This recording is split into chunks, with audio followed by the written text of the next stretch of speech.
My advice to anyone that's looking at going through the rebranding process is probably my advice to anyone, you know, at any workplace, is just to be a good listener, to not only, you know, sort of at listening to people like yourself, but that feedback that you get, it is, as I said, it's all constructive. It's often the stuff that, you know, you don't want to hear is the best stuff to sort of hear. So you certainly get to hear that, you know, through what we did through the process.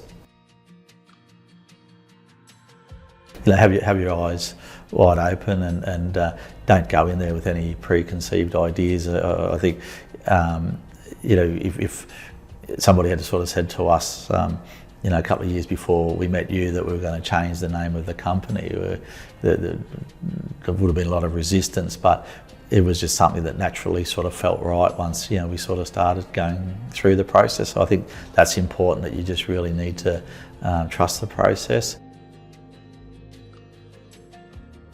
Commit to it, you know, that was one thing that we did, and that commitment, that's lasted till now, and it'll continue. I've always been very protective of, you know, I guess all the design formats that we come up with.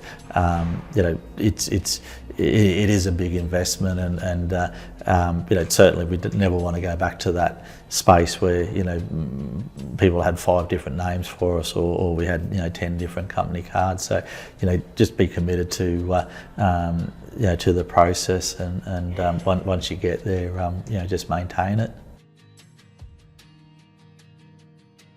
Our brand values, I've always been a big believer of, you know, it's an easy thing to sort of say, but if you know, talk the talk, you've got to walk the walk, and we are big on that.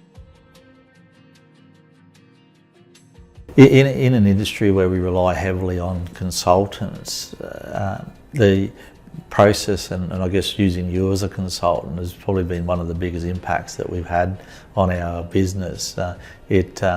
And probably didn't realise it at the time, just what a, you know, big impact it would have on us. But certainly, it's some of the money that best money we've ever spent, and both George and I talk about it quite regularly, about you know, where the business is today and where we've come from, and certainly a lot of it was through that rebranding process.